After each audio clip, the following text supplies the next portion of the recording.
other people signing on, and we'll let them catch up as they sign on. As you probably noticed from our flyer, the intent here is to replace our normal annual labor seminar that we do over at the Doubletree with a series of Zoom-based seminars.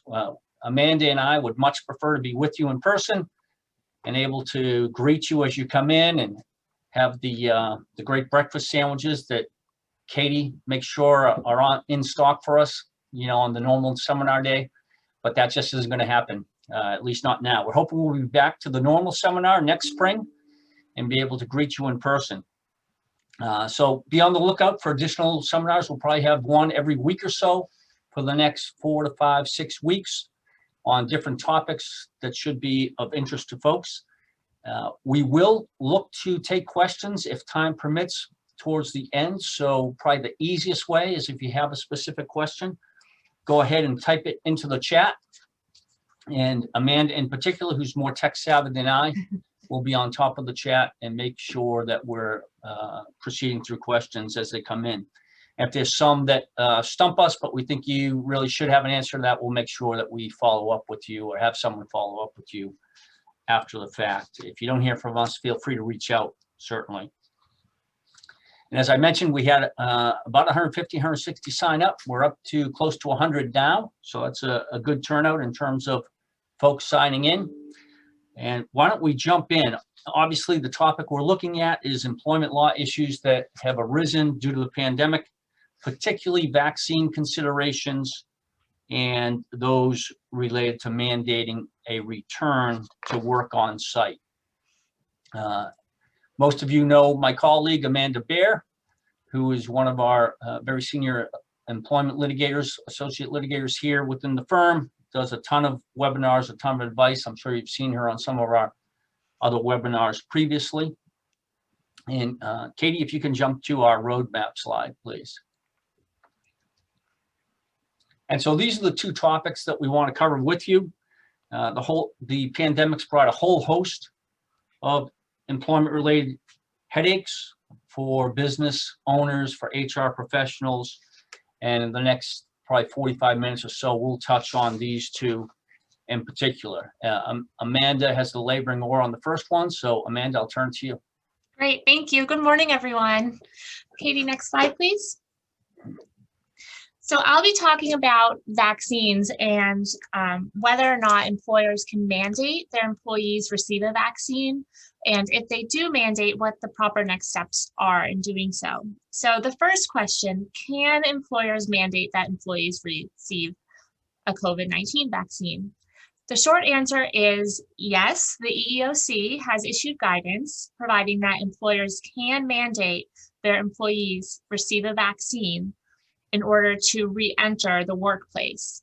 I want you to be mindful, however, that there's been some efforts in various states to pass state legislation that would prohibit employers from mandating that their employees receive vaccines. There's no such effort that I'm aware of in Massachusetts or any of the New England states, but if your company has employees in other states, and you should check on that or reach out to us and we can advise you appropriately on that. The next question, so employers can mandate that their employees receive a vaccine. Should employers mandate that their employees receive a COVID-19 vaccine? And mandating a COVID-19 vaccine can be complicated because employees can request exemptions due to their disability or sincerely held religious belief. So should an employer mandate that their employees receive vaccines? That's going to depend on the employer. For certain employers, such as, restaurants or places where employees have a public facing role, or healthcare entities, employers of that nature, it makes a lot of sense to mandate that the employees receive vaccines. But for other employers, specifically office-based employers or employers where their employees are not interacting with the public or clients, then in many situations, the complications from the exemptions would outweigh the benefit of the mandate. Next slide, please, Katie. So under the ADA and applicable state laws, if an employer has a mandate that its employees receive a COVID vaccine, employees can seek an exemption from that mandate based upon their disability. So if you are an employer with a mandate and you have an employee seek an exemption due to their disability, you need to undergo a two-step analysis. So first, you need to determine if the unvaccinated employee would pose a direct threat to your workplace. And if so, then you need to determine whether or not you can reasonably accommodate the employee by allowing them an exemption to the mandate. And so some considerations in both the direct threat analysis and whether or not an employee can be reasonably accommodated include the physical workspace. So for example, if you have an employee who is seeking an exemption, can they be given a work area that's more secluded from the other employees, or can they work by themselves? Other considerations are, can the employee be allowed to work remotely while you have the other employees in the office? Or if that's not possible, if the employee's job cannot be performed remotely, should you offer the employee leave of absence from their job?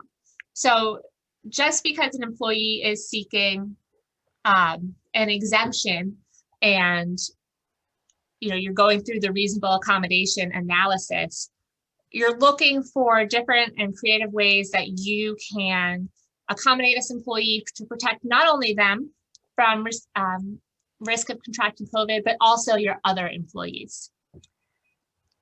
Next slide. If you're an employer who has a mandate that the employees receive a COVID-19 vaccine, in addition to exemptions for disabilities, you may also be receiving requests for exemptions due to an employee's sincerely held religious belief. And we are seeing this a lot for our employers that are mandating the vaccine. So if you have an employee who comes to you and says that they have a sincerely held religious belief, you need to determine if they can be reasonably accommodated. I strongly recommend that employers stay away from challenging whether or not the belief is a religious belief. So don't ask for, a letter from the church or a Bible quote or things of that nature. Employers rarely, very rarely would win those types of fights in court and trying to prove that the belief is not actually a religious belief, because the term religion is defined broadly. Also, stay away from challenging whether or not the religious belief is sincerely held, unless you have a very solid objective basis for doing so. So I recommend getting in touch with your counsel before you're challenging whether or not the belief is sincerely held. The only time that I have entertained the idea of challenging whether or not a belief is sincerely held is when an employer came to me because an employee posted on Facebook that they don't go to church, they don't have a religion, but they don't want to get the vaccine, so they're going to seek a letter from their aunt who is affiliated with the religion. So in that situation, we talked about what next steps would be for confronting the employee with the public Facebook post. But otherwise, unless there's something very compelling, we generally recommend that you don't challenge whether or not the religious belief is sincerely held. Next slide. And administration. So even if you're an employer and you're not mandating that the employees receive a vaccine, we have a lot of employers who are asking if they can help facilitate the administration of the vaccine. And the EEOC has explained that this can be complicated for employers because the screening questions, the pre-vaccine screening questions, could elicit information about an employee's disability or genetic information. And so, that could be considered a medical examination under the applicable law, and employers need to show that, asking those questions is relevant to the workplace, and that employees who do not answer the questions would pose a direct threat to the workplace if the employers have a mandate Even if you don't have a mandate, you still could be eliciting a lot of protected information about your employees that you need to be careful about how that information is collected and what you do with it, and make sure that there's no action taken against the employees after receiving that information. So now, since vaccines are not, very widely available for employers to be administering the vaccines, we're not seeing too much, in the weeds on this. So if that's something that you are going to offer to your employees, get in touch, and so we can provide you with updated guidance on that. We are getting a lot of chat questions. Let me just see if there's any I can answer real quick. Is Massachusetts one of the states pushing legislation so employers can't require vaccinations? No, I've not heard of that in Massachusetts. I've specifically heard of that happening in Washington state, and the legislation there would not allow employers to mandate the vaccine until the vaccines are approved by the FDA. So right now they are only authorized under the emergency use authorization. All right, so the other questions I'm going to save for the end, so I'll turn it over to you, Bob. Great, thank you very much, Amanda. So in general, to recap, as Amanda has just presented, EEOC says, yes, you can mandate. Mirick O'Connell says, we encourage you to encourage vaccines. We are not advising any of our clients to mandate. We don't think it's a great idea. We don't think you want to become the test case if someone wants to challenge it because of the emergency use authorization. If you're dead set on mandating, then we'd recommend you have a more detailed conversation with us specific to your employer circumstances offline. But clearly, the EEOC believes that you could mandate if you actually wanted to go down that path. Next slide, Katie. So the remote workforce. Currently, many of us have employees, including my firm, who are working remotely. And it's now, for some companies, time to get their folks back to on-site work. They may put out the word that time to come back to work, and you have some employees who are still nervous due to the pandemic, nervous due to exposure to the virus about coming back to work. And you may get a whole host of requests by individuals who say that they can accomplish their job from home, they'd like to remain home, and essentially remain working indefinitely remotely during the continuation of the pandemic. So what are your rights as an employer in responding to those type of questions? Next slide, Katie. In general, so this is the general rule, you, the employer, can in fact mandate return to on-site work. It's your employment space, and you can require that your employees, most of whom are at will, come back to work on site. Now, there are certain exceptions, and we'll touch on those. Next slide. So one of the most notable exceptions you'll find and that we expect to see arise is the top bullet item. It's the individual who has some type of pre-existing mental illness or disorder. And it's not just general anxiety. It's not just, I'm worried about coming back to work. I'm worried about exposure to the virus. Look, I've holed myself up in my home for months now. I don't even go to the grocery store. I send out for the groceries to be delivered. Folks like that who have a generalized fear, that does not rise to the level of disability.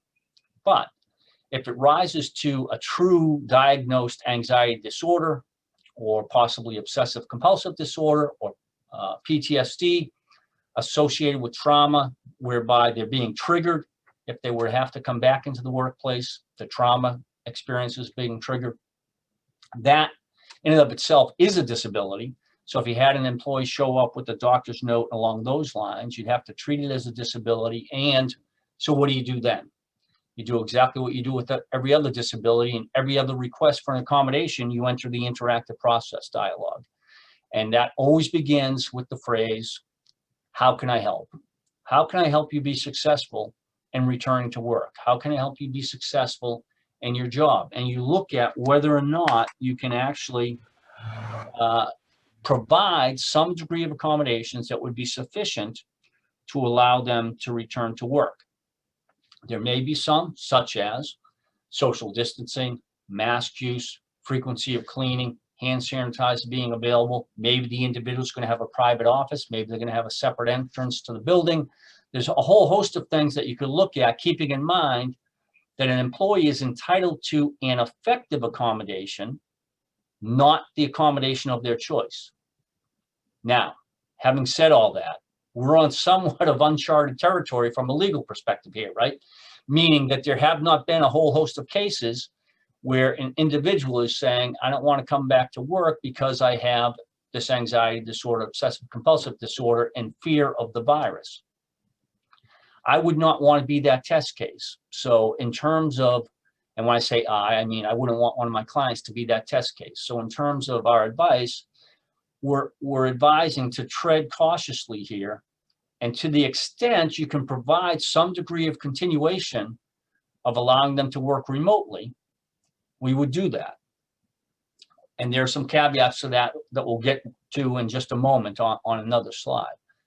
What about the pre-existing medical condition, though, that the person has, right? Chronic disease, asthma, they're immunocompromised, Crohn's disease is an example, that would place them at greater risk if they were exposed to the virus. Well, the truth is they're at greater risk if they're exposed to the virus anywhere in the world, not just within the workplace.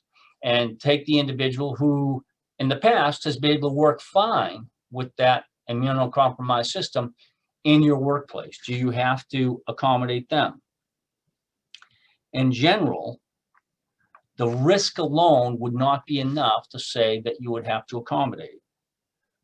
The problem that will arise is you're likely to get a doctor's note that says, nonetheless, the individual has this condition which amounts to a disability, and the doctor may be saying, I recommend that they continue to work remotely.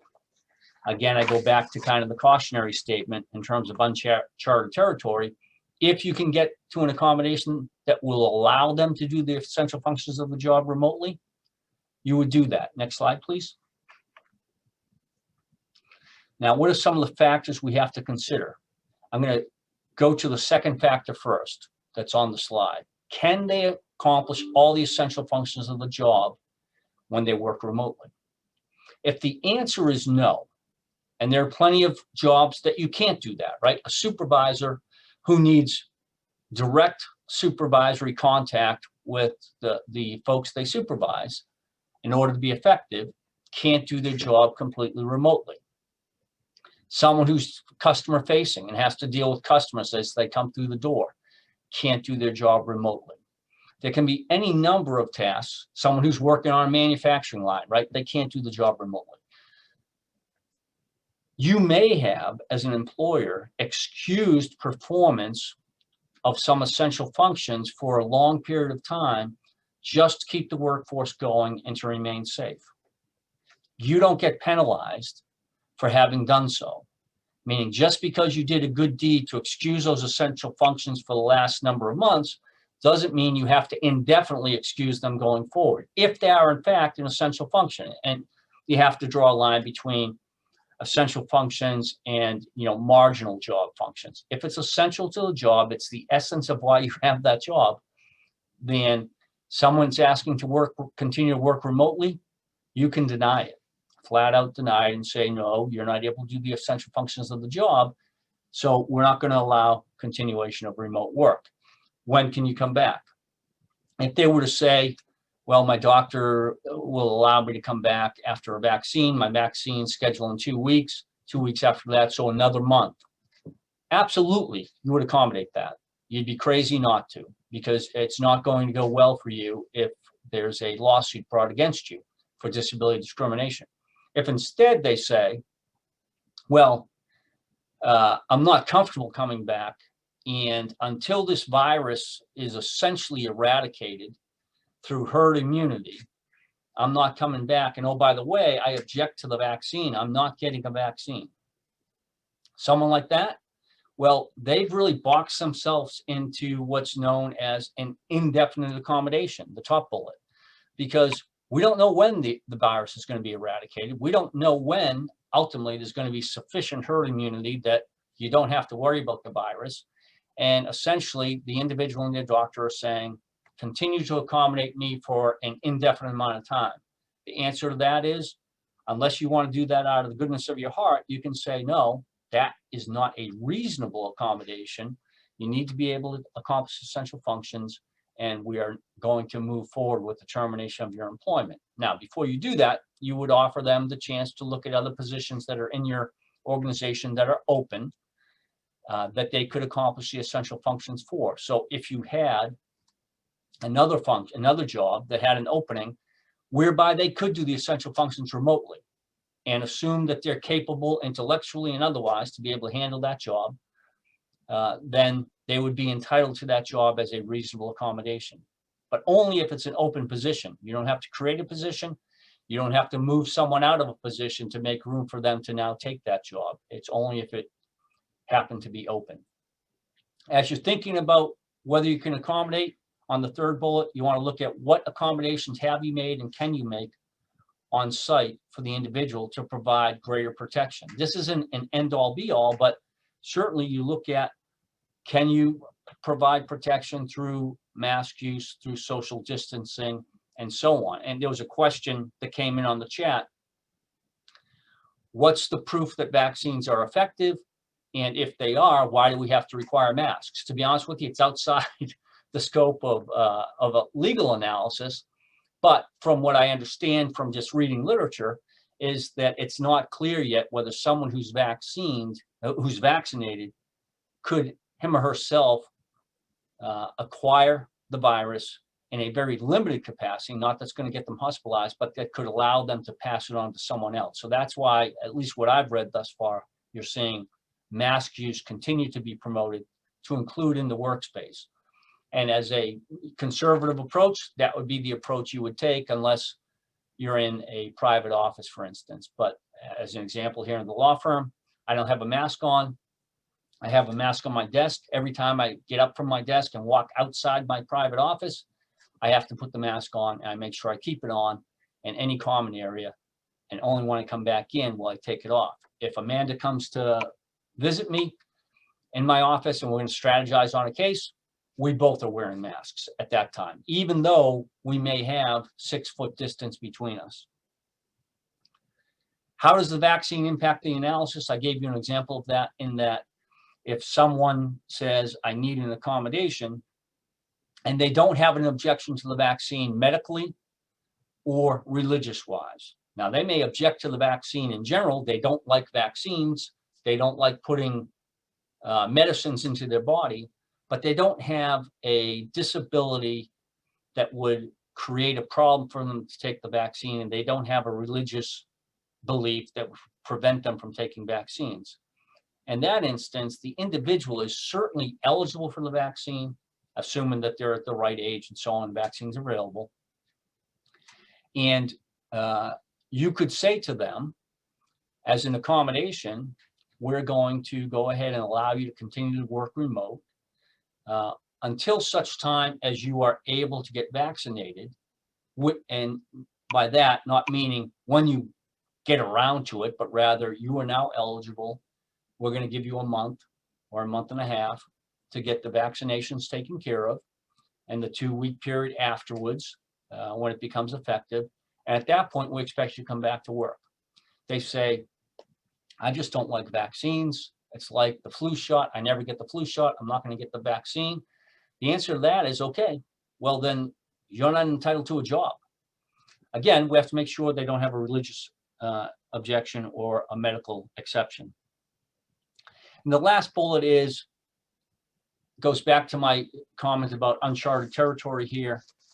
To be sure, the equities in a case, if someone ever brought a case for you not accommodating them, courts, the MCAD, Mass Commission Against Discrimination, are going to favor the individual as compared to the employer from the outset. Doesn't mean that the employer can't win the case. In fact, given what I just talked about in terms of essential job functions, in terms of indefinite need for accommodation, you can win a case. But I would be careful in being too black and white with this and becoming that test case for others to look at. And so you need to be a little more patient than you might otherwise normally be. You need to make sure you're bending over backwards, looking for accommodations that could work, that would work, before you pull the trigger on something aggressive like a job termination. Next slide, Katie, please. So how about for concerns that arise due to the fact that the employee has family members at home who would be at greater risk, right? So family members at home who themselves have an immunocompromised system, older relatives who maybe have not been willing to get the vaccine, something along those lines. There is no requirement to accommodate an employee based on association with a family member who has a predisposition to a higher risk to COVID-19 than someone in the average population. So you do not have to accommodate. Now, having said that, there is what's called associational discrimination under the law, under the Americans with Disability Act, under Mass General Law 151B. You can't make a decision to terminate employment, for instance, because the individual is associated with someone with a disability. You can make a decision not to authorize them to work remotely based on that. And if they say, well, that's too bad, I'm not coming to work, you could terminate, but the decision to terminate is because they're not coming to work, not because they're associated with a family member. Next slide, please. And then there's kind of the ever-present paternalistic concerns that come up from well-intentioned employers, but not necessarily in a legal fashion. So can you require pregnant women to work remotely because you believe it's in the best interest of your employee and their unborn child? You don't want to run the risk of them being exposed at work. And if they were exposed at work to the virus, could there be workers' comp claims? Could there be a claim of negligence against you, the employer, for not having sanitized the workplace effectively? So given those risks, your boss, your CEO says, look, we're not going to harm them at all in terms of pay. They get the same pay, the same benefits. We just want them, until she's had the baby, we want her working from home. The answer is absolutely not. There's no gray area. Absolutely not. You can't do that. If the pregnant woman says, I want to come to work, I want to work on site, I feel like you're disadvantaging me if I'm not, she wins that 100 times out of 100 times. Can you, the employer, require employees with known disabilities? So the person who's a cancer survivor, maybe they're in remission, maybe they've had a relapse, maybe they're still going through chemo.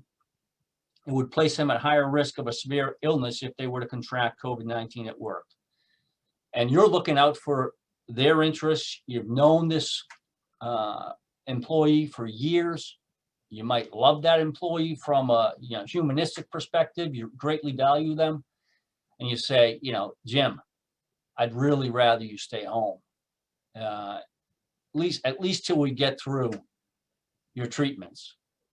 And Jim says, one of the best things I have going for me as I'm going through these treatments is the distraction of work and the support of my coworkers and being able to come in each day.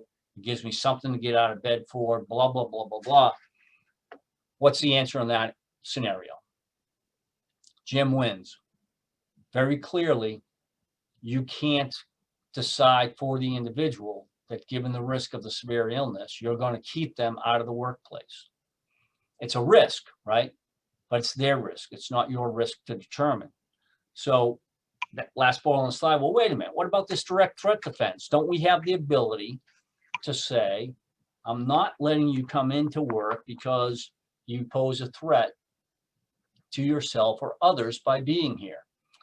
And that's a doctrine under the Americans with Disabilities Act and under state law that's alive and well. And typically the way it arises is someone starts acting completely erratic, starts talking about gun use, starts talking about, I'm going to go postal if I have to deal with Kilroy any longer in the workplace, they pose a direct threat to others in the workplace. You can decide based on that to get them evaluated.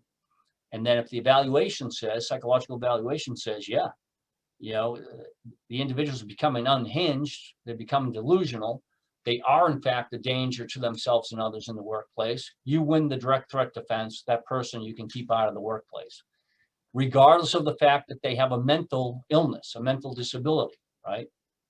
In this instance, though, what you have is someone who may or may not pose a risk to themselves by being in the workplace, because they may or may not at some point come in contact with the virus, because you may or may not be successful in keeping the virus out of the workplace through the other measures you're taking, sanitizing and social distancing and having employees stay home if they have a fever and all the rest of it. The direct threat defense is a threat that has a significant high bar to overcome if you ever have to use it. It's termed a significant risk of substantial harm. The example I gave, is there a significant risk of substantial harm? Probably not. No more so than them stopping at Cumberland Farms to get gas and running into people in line at Cumberland Farms, right? So unless you're working in an environment that's doing research and development on the active vaccine, or doing research and development with COVID patients, it's unlikely that there's a substantial risk or significant risk of substantial harm. And you can mitigate the likelihood of the exposure to COVID in the workplace through all the various safety measures that you've been taking for months. So the direct threat defense, although it exists, is not likely to help you in the scenario that I posited. Let's move on to the next slide for the older worker scenario. So Center for Disease Control has stated individuals 65 and over, they are at higher risk for severe illness if they contract COVID-19. You have an older workforce, and one or two of your employees say, I would like to work remotely until such time as we have herd immunity. I'm worried about what the CDC says. I have my own comorbidities. I'm age 68, and I'd like to work remotely. First off, and in fairness to you, I messed up my scenario, so I'm going to back it up one. I'm going to take away the comorbidities. Individual says, I'm age 68, I want to work remotely. Do you have to accommodate them? No. No, if they're an otherwise healthy individual and they're only asking because of age. The Age Discrimination and Employment Act does not have a reasonable accommodation requirement associated with it. So you never have to accommodate someone who's a certain age based solely on their age.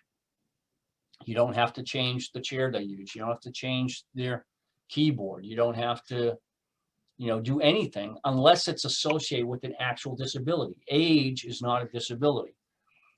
Now I'll go back to my messed up scenario, which is they have comorbidities. If they in fact have comorbidities, then they may be entitled to an accommodation based on the disability itself, and you'd have to do the interactive process that we talked about earlier. All right. So those are the scenarios that we wanted to cover with you in terms of the remote workforce in general. To some, yes, you can mandate a return to the workforce. And when you have people who balk at that, take a look at it, request medical information if you need it, see if you got anyone who's balking because of an actual disability, engage in the interactive process, accommodate where you can. If what they're asking for is they need to stay out of the workforce indefinitely, the answer is no, you don't have to do that. That's not a reasonable accommodation. And if they want to have you keep them out of the workforce for a long period of time whereby they're not doing their job, the essential functions, the answer is no. That's not permitted either. You have to be able to do the essential functions of your job if you are working remotely. So that's kind of the quick summary on that. And I'm going to look to Amanda because she's probably been observing the chat and see if there are questions that we should be tackling. Yeah, absolutely. So Bob, here's one for you. What happens if an employee chooses not to get the vaccine and contracts COVID at work? Could that be a workers' comp issue? So that's one of those great questions that that we hear, and we can't give you a black and white answer to, unfortunately. And the reason we can't is because it's unclear what the workers' comp carriers are going to say as to whether or not comp covers COVID. Comp does not cover, for instance, the flu. Even if someone can point to, I was perfectly fine, I went to work, there was a flu outbreak, I'm sure I got it at work, workers' comp won't cover that. There's been some legislation across the nation in various states to try and ensure that workers' comp would cover this.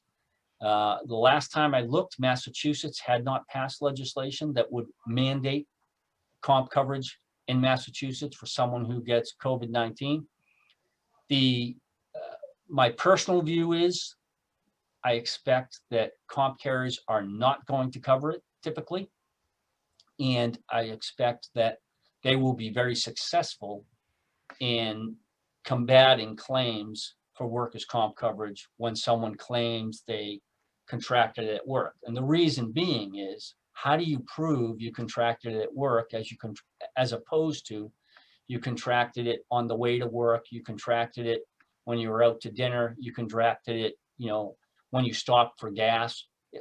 It's too difficult to be able to prove it. Now, if you had a huge outbreak and it ran through your plant, then I think there's a potential case to be made there.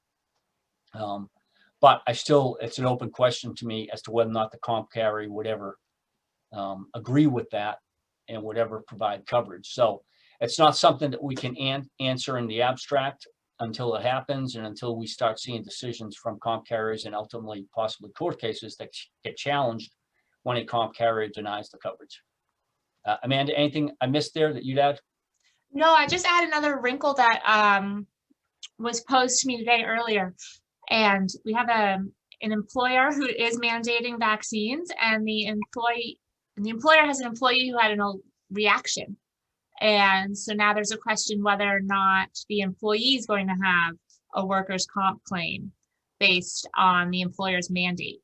And so, I'll be looking into that. But I think, again, just like you said, Bob, it's really not entirely clear right now because this is so new, whether or not that would be covered by workers' comp.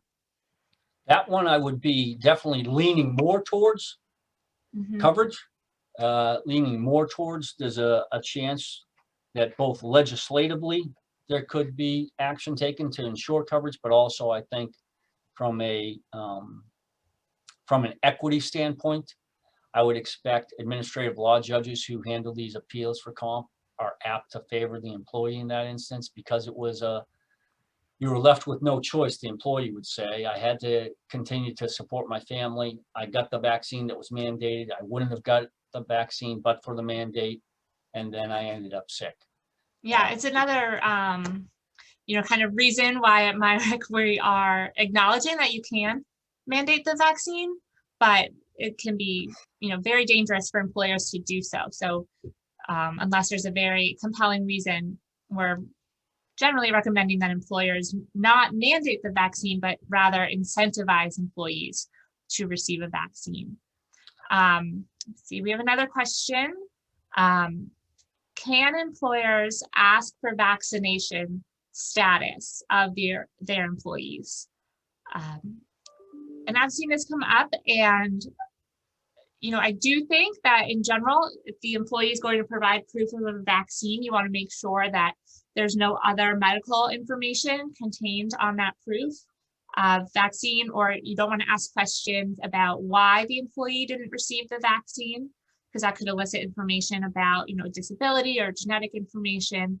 But unless you have a mandate that employees receive a vaccine, I'm not sure what the usefulness would be in requiring that employees provide proof of that they got the vaccine, because then you're just kind of backdooring the mandate. What do you think, Bob? Yeah, in general, I agree with everything you just said. I think that the EEOC will say that just asking if someone's vaccinated is not a medical exam, and therefore it falls outside the ADA. So you could actually ask the question, but you wouldn't want to go beyond the simple question, kind of yes or no. And I would segregate that information, right? I'd keep that information separate in a locked file for your employee base. And I had one other thought that just escaped me. That if it comes back to me, I'll get to it. But in general, I think you can ask, but I know what it was. It was more to the practical point you raised. If you're not mandating, I would think twice about whether or not you need that information, because what are you going to do with it? Unless, and I think this would be very unusual, unless you were trying to create within your workforce, one building is all vaccinated people, one building is not, or something like that. And you'd apply stricter cleaning standards. I mean, it just seems weird to me that you would seek that information unless you were mandating. I saw a question that's more generic, which is, can you get this slideshow in PDF form afterwards? Absolutely. Katie and Maureen, our marketing team, will be, I think, Katie, you can nod. Yep, they're going to email it out to those who've attended. So we'll make sure that that gets out. And obviously, if a day and a half goes by, you haven't seen it, reach out to us. We'll make sure you get it. But the plan is to send it out. Another question is, can we give incentives to employees for getting the vaccine? And yes, you can. You don't want the incentives to be too much, because then you run into other complications with respect to, I'm blanking on the name. What is the health insurance, the wellness program benefits. So if you are going to give incentives, think of things like paid time off to get the vaccine, paid time off to recover if you're having any effects from the vaccine. A lot of employees I hear are motivated by swag. So you could give them, you know, a new, I don't know, blanket or bag or something like that, to, you know, incentivize them to get the vaccine. But you just don't want the benefits to be too much that then you would run into those wellness rules. Let me see. There's an interesting one here. Can you explain how mandating the vaccine as a condition of employment does not violate the Nuremberg Code, forcing them to participate in an experimental medical process as the vaccine is only approved for emergency use? I don't see that question. so this question goes to the emergency use authorization issue. And it's also a reason why Amanda and I have been recommending that you not mandate, but rather encourage and possibly even incentivize. The EEOC is very clear, and they're the ones who would typically be the lead in this and would be prosecuting for mandating the vaccine. And it's what the courts would look to for guidance, right? The EEOC is clear, you can mandate. But there is this emergency use authorization issue that's hanging out there that people have written about.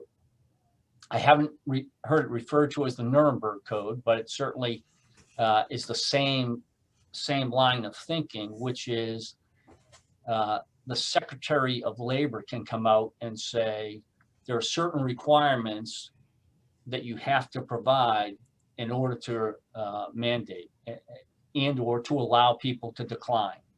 That hasn't come out from the Secretary. And so there's an argument that we're in kind of a no man's land. And because we're in a no man's land, lawyers get worried about that, being conservative in nature. So we say, don't mandate, but rather just encourage. So it's a fair question. It's a good question. But there has not been anything definitive as to that just yet. There's another good question. Do we have any indication if Massachusetts legislature will pass a bill requiring employers to provide time off for employees to receive the vaccine? There's some bill in the works about paid COVID-related paid time off in Massachusetts that has not been signed by Governor Baker yet. So we are monitoring that, and we will push out blog posts and client alerts when that if and when that comes to pass. In the meantime, though, the American Rescue Plan did allow or kind of extend the Families First Coronavirus Response Act, and it added a couple different categories now for emergency paid sick leave that employers can voluntarily offer to their employees and then receive a tax credit for. And a couple of those new reasons for sick leave include time off to get the vaccine and recover from the effects of the vaccine. So if you are an employer who was covered under the Families First Coronavirus Response Act and you want to continue to provide voluntary leave, then you can include those in your policy. And that the American Rescue Plan comes into effect on April 1st. So you can start offering that paid sick leave benefit April 1st and receive a tax credit. Next, I'm looking at, can an employer require employees returning to the office to sign a waiver of liability in the event they contract COVID at work? And this is kind of an interesting one because it gets to an intersection of thought process between employment lawyers and personal injury lawyers, right? So personal injury, you'll see waivers when you go to like a Six Flags that you're assuming the risk of riding the roller coaster and you're waiving all liability in the event that you were to be injured as a result of riding the roller coaster. And in general, there's some case law out there that says, yes, you can sign a waiver, you can agree to assume the risk of certain activities.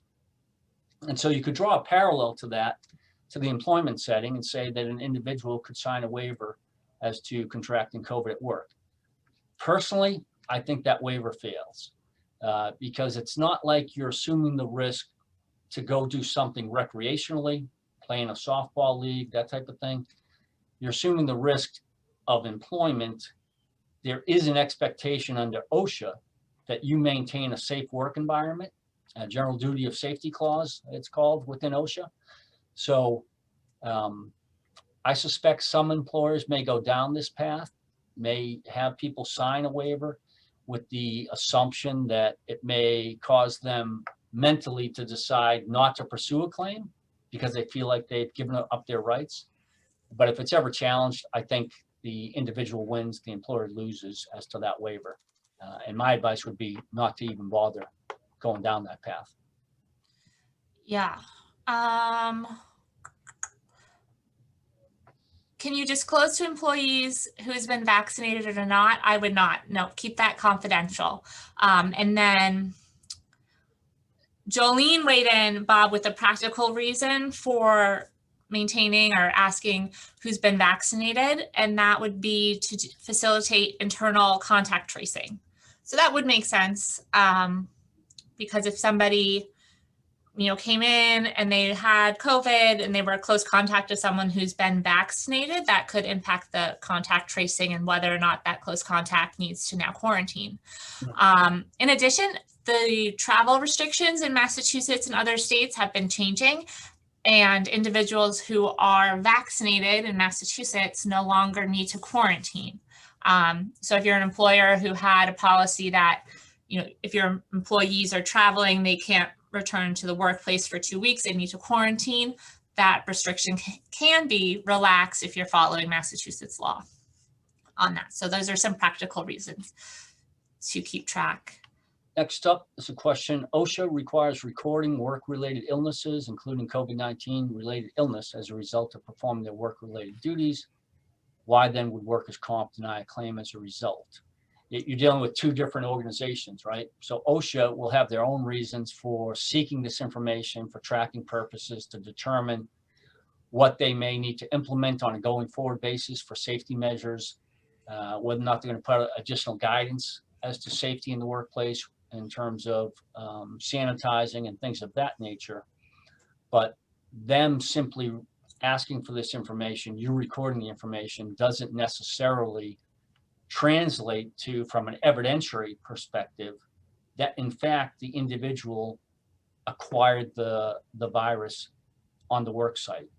Now, it's probably helpful for you if you've reported it as a work-related illness because you firmly believe it happened in the course of an outbreak within the work site, right? then maybe that helps you in defending or convincing your work comp carrier that this should be covered. But you still have a problem of causational proof, and the work comp carrier may, as often insurers do, deny coverage when it benefits them to deny coverage. We had a question about the reset of the Families First Coronavirus Response Act under the American Rescue Plan. So April 1 is when you can start offering sick leave under those new reasons.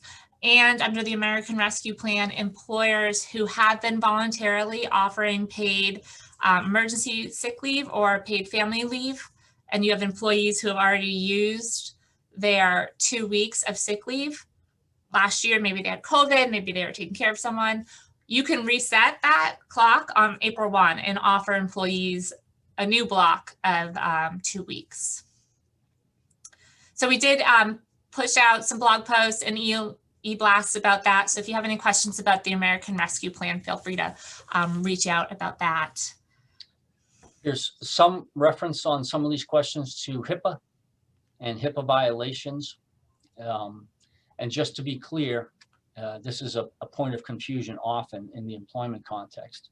If you, the employer, are receiving information from your employees related to a disability, or you're receiving information related to their vaccination as a condition of them working or as a condition of you trying to accommodate them in some fashion, that is not covered by HIPAA.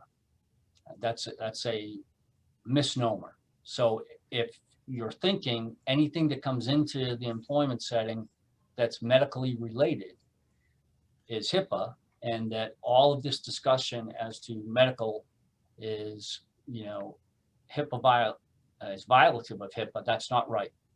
HIPAA only addresses covered entities and those that are dealing with payment for treatment or those that are dealing with treatment themselves. So the doctor who's deciding whether or not to provide you information is covered by HIPAA. He's the one who's treating the patient who has the disability, for instance.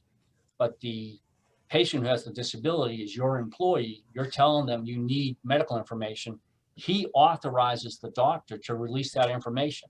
Once he authorizes, the doctor's clear of HIPAA violations. And in your hands, it is not HIPAA protected. Just so folks are aware of that. So I had there's another question about the Families First Coronavirus Response Act, which is fine. I love that act. It was very interesting. This person wants to know if they give the emergency paid sick leave to obtain a vaccine, can they code it as Vax1 and Vax2 for time off purposes? So I assume the hesitation there is that then the supervisors who approve the time off would know whether or not an employee is becoming vaccinated. You can do that, but I would just strongly recommend training your supervisors. Your mid-level managers are your greatest asset and your greatest liability if they're not well trained. So in particular, you would like to train them to not ask follow-up questions, not badger people if they are getting the vaccine or are not getting the vaccine, to just, take that information at face value and not follow up with people about it. But otherwise, that I don't see a problem with coding the time off that way. Here's a great question that goes to one of the scenarios I was discussing, and I'll probably use this question in future trainings. I have an employee whose job is a trainer with Crohn's. They've accommodated this employee for a year to allow them to work remotely. The employee wants to continue working remotely and is supported in doing so by a doctor's note. The employee has stated that they're putting off getting the vaccine. They'd rather continue to work remotely. Can the employee tell that employee with Crohn's that she has a month to get her first vaccine and then will be required to return to work 2 weeks after her second vaccine, which normally occurs about 30 days later? And if she's not willing to get vaccinated, can we then have her return to work requiring appropriate use of personal protective equipment? So it's like a law school exam. That's a great question. And in general, the answer is if the employee is otherwise healthy, right, doesn't have an objection medically to the vaccine, doesn't have a religious objection to the vaccine, meaning that Crohn's, the doctor's not saying because they have Crohn's they can't get vaccinated, which would shock me for a doctor to say that that would be the case. So assume that that's not the case, and they are otherwise eligible to be vaccinated, and you're requiring on-site service, no longer work remotely as a trainer, the answer is yes. You could decide to give them an appropriate amount of time to get vaccinated and then return to work. And if they choose not to get vaccinated, you can say, okay, well, we will accommodate you otherwise through your use of PPE, other coworkers, the people you'll be training will have PPE, mask, will enforce social distancing. So you could require all that. And also keep in mind, if they can't do their job remotely in full, they can't do the essential function of the job in full, then you could require them to return as well, because it's not a reasonable accommodation to have them work remotely if they're not completing all the essential functions of the job. That's the big picture legal answer.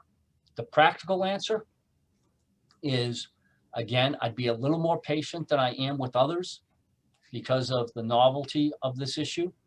And I'd make sure I'm working as hard as I can with them to try and come up with an accommodation that works. But ultimately, if the employee puts a stake in the ground and says, absolutely not, I'm not willing to do anything but, then you are within your rights to move forward after giving them an opportunity to either get vaccinated and get their immunity up 2 weeks after the second vaccination, or to come back with the appropriate PPE. Now, it's then on you, right, to make sure that you're enforcing the PPE, that you're enforcing the sanitization, that you're enforcing the social distancing, all those type things. Otherwise, you may have a plaintiff's lawyer in the background trying to set things up and taking photos in the workplace of when there are a bunch of individuals less than 6 feet apart and not wearing masks and all that type of thing.